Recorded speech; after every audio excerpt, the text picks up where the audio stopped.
Cordero here. Before you continue watching, make sure that you're pressing premiere right here. Make sure you press that button so that you're watching at the same time as everyone else, okay? Make sure you press premiere. It should be right here. That red light.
Hey, it's Joe Cordero here. Before you continue watching, make sure that you're pressing premiere right here. Make sure you press that button so that you're watching at the same time as everyone else, okay? Make sure you press premiere. It should be right here. That red light.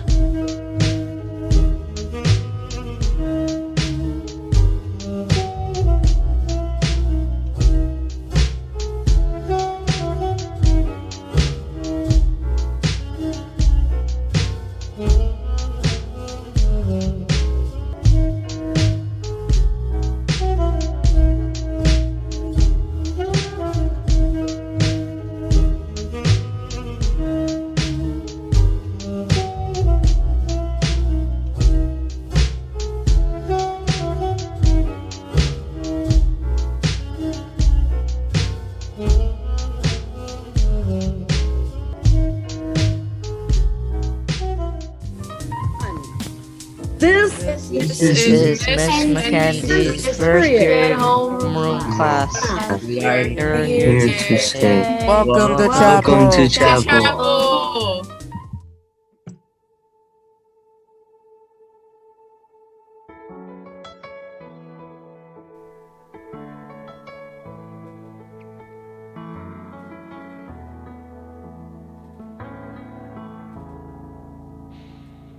I've walked among the shadows, you wiped my tears away. I felt the pain of heartbreak, and I've seen the brighter days. I've prayed prayers to heaven from my lowest place, and I've held your blessings. God, you give and take away. No matter what I have, your grace is enough. No matter where I am, I'm standing in your love. On the mountains I will bow my life to the one who set me there. In the valley I will lift my eyes to the one who sees me there. When I'm standing on the mountain I didn't know on my own. When I'm walking through the valley I know I am not alone. You're the God of the hills and valleys, hills and valleys, God of the hills and valleys, and I am not alone.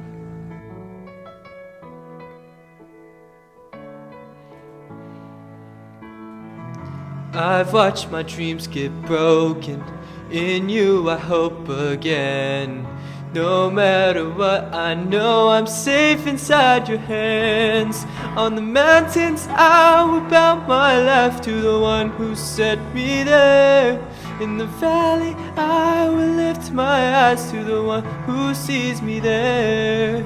When I'm standing on the mountain I didn't get there on my own. When I'm walking through the valley, I know I am not alone. You're the God of the hills and valleys, hills and valleys, God of the hills and valleys, and I am not alone. Father, you give and take away every joy and every pain. Through it all you will remain, over it all.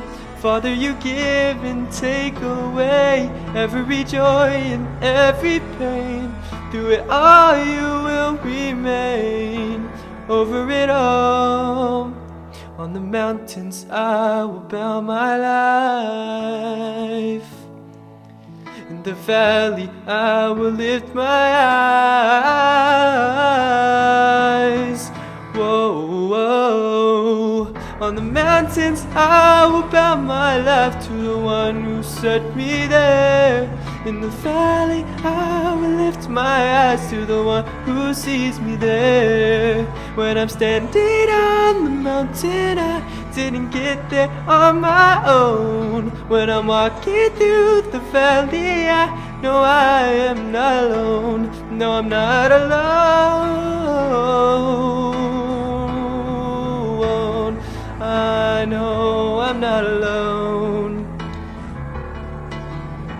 You're the God of the hills and valleys, hills and valleys, God of the hills and valleys, and I am not alone. God of the hills and God of the valleys, God of the hills and valleys, I am not alone.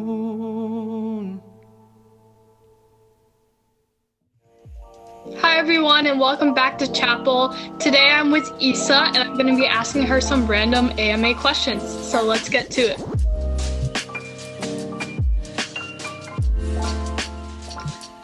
Isa, what word is a lot of fun to say?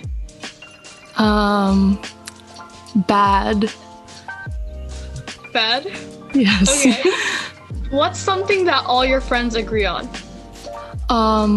We all don't like studying, but we try. We try our best. What animal is the most majestic? A unicorn. He's so fluffy, I'm gonna die! In your opinion, what's the creepiest technology out there?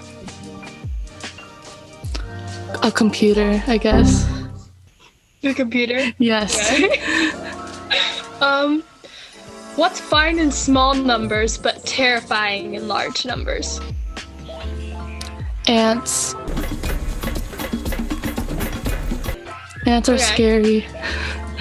What topic could you spend hours talking about?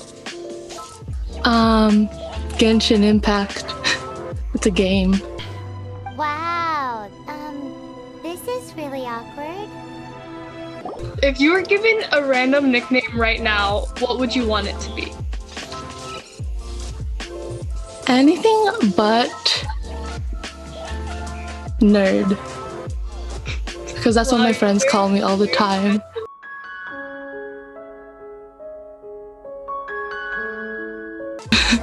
If you could vacation anywhere in the world, where would you want to go? Vacation? Yes. Hawaii. Hawaii Hawaii? sounds fun, yeah. Thank you, Issa. That's all of our questions. Thank you for joining us today. How's it going, guys? My name's Owen and I am in 8th grade. Last time I was here we talked about beginner reptiles. This time we're going to be talking about intermediate reptiles. I'll be talking about a few animals and going through some of their care requirements. This is not a care guide for any of the animals. Make sure you do your research before getting a new animal. I meant research, okay? With that being said, let's talk about intermediate reptiles.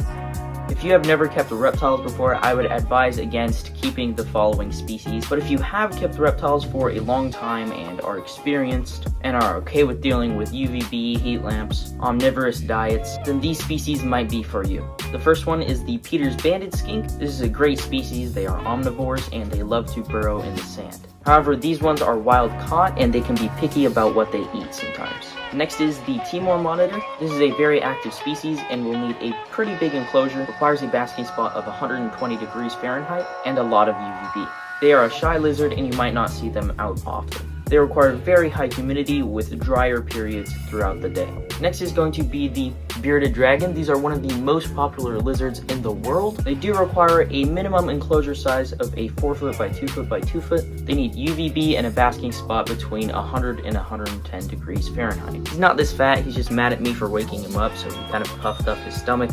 And you can see his beard's getting a little black. They'll do this stuff when they're not very happy. They have a complex diet and they eat a lot, which means they poop a lot. Their diet consists of 30% insects and 70% plant matter. Next is the Argentine black and white tegu. This lizard requires an enclosure size of 8 feet by 4 feet by 4 feet, and most people don't have room for that. The Argentine black and white tegu also eats a ton. This lizard grows up to 4 feet in total length and will be very moody during its juvenile stage. This next one is the Leachianus gecko. This is a very expensive animal, the lowest price being around $500. The nice part about them is they are from New Caledonia, which means pretty much the same care as crested geckos except for a larger enclosure, but they have a powdered diet, they don't require any special lighting, and they need very high humidity. This next one is the redfoot tortoise. They are pretty expensive.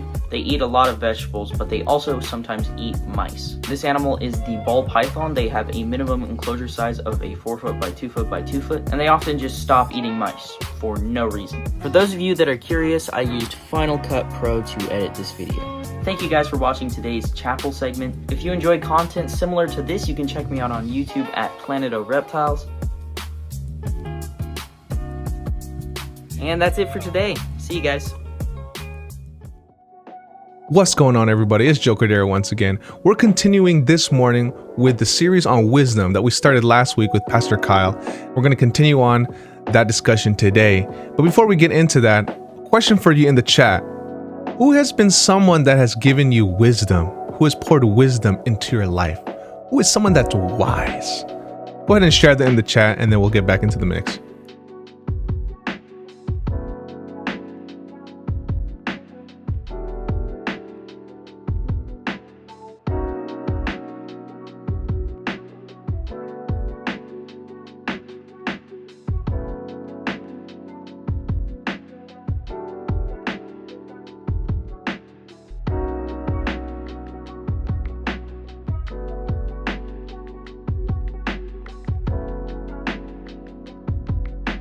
Thank you for your answers, y'all. Really appreciate you sharing that in the chat. So today, we actually have Pastor Doug Mace, who is the pastor for Junior High Ministries, just right here at Lomeli University Church. And he's excited to get into the mix to share with you on what wisdom, share with you about wisdom from Scripture. So let's give it up in the chat, y'all, for Pastor Doug Mace. Let's go.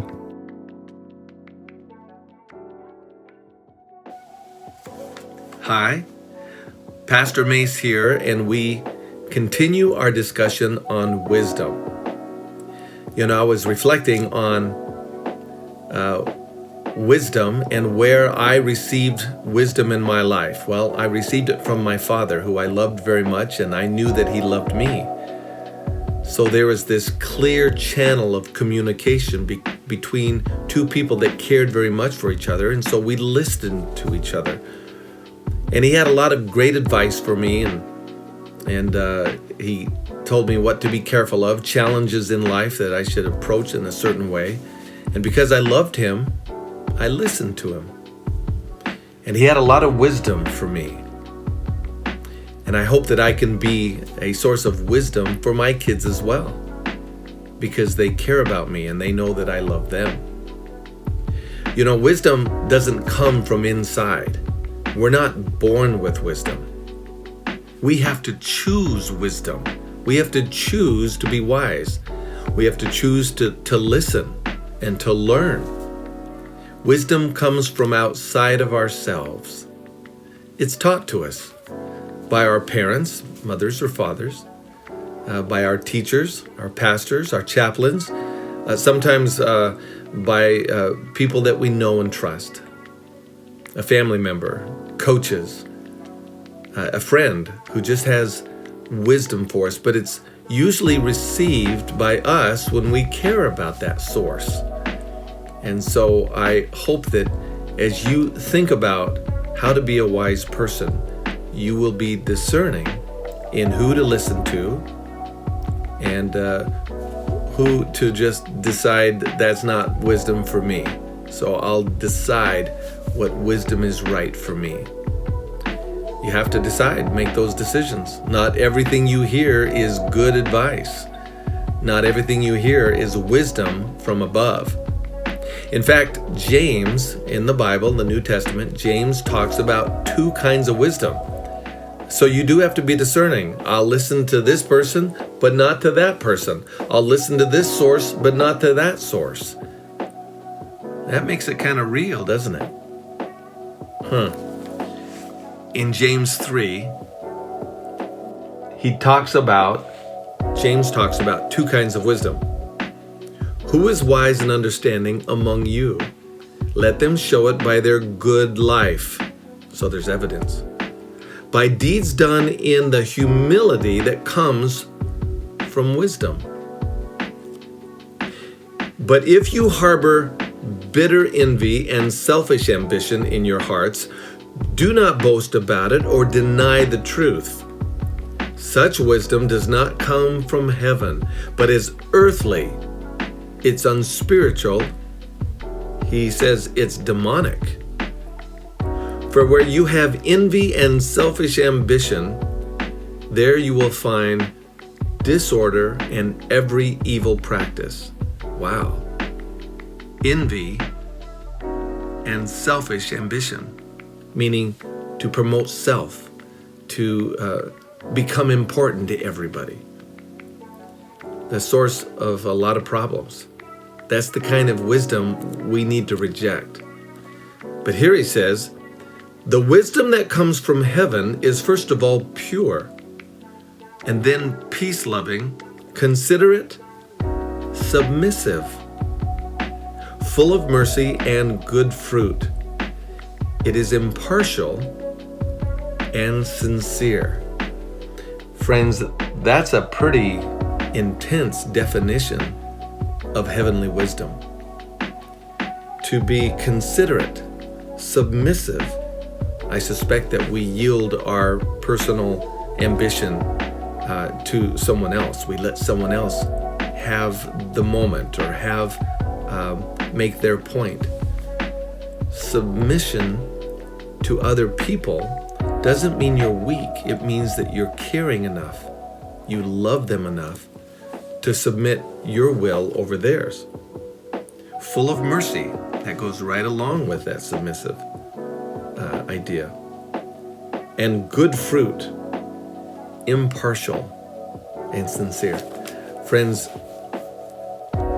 we find the definition of these wonderful things in the Bible. And wisdom is defined here by James. And you have to choose it. You have to open your heart. You have to open your mind and say, I want that in me. I ask God's blessing on you as you consider the wisdom that He provides in your life. Go for it. A huge thanks to Pastor Doug and all of the participants for today's episode of Chapel Online. Before we go, one last question for the chat is what I asked last week, but what do you need wisdom? What do you need God's wisdom for into this coming weekend and this next week? What is it that you need God's wisdom for? Let's go ahead and share that in the chat.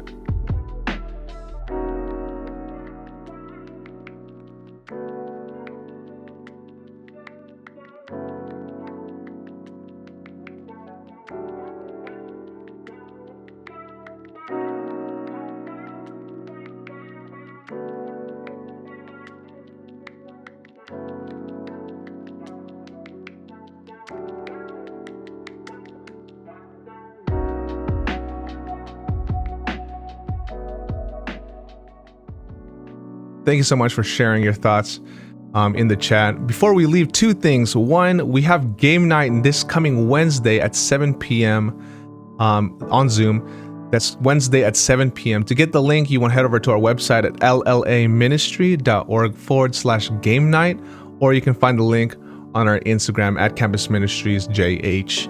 Also, if this is the last week we can call for anyone who wants to get involved with Black History Month, please feel free to talk to any of our ministry directors, or feel free to hit up Mr. Dudley. He can get you in the mix, or DM me on Instagram, again at Campus Ministries JH or at Campus Ministries. So we hope to see y'all get involved. I hope that we have a great time, and I pray that we go into this weekend experiencing the goodness, the peace, and wisdom that God gives. I'll catch you in the next one. Peace, love, and blessings. Thank you for joining us today, Chapel. See you next time.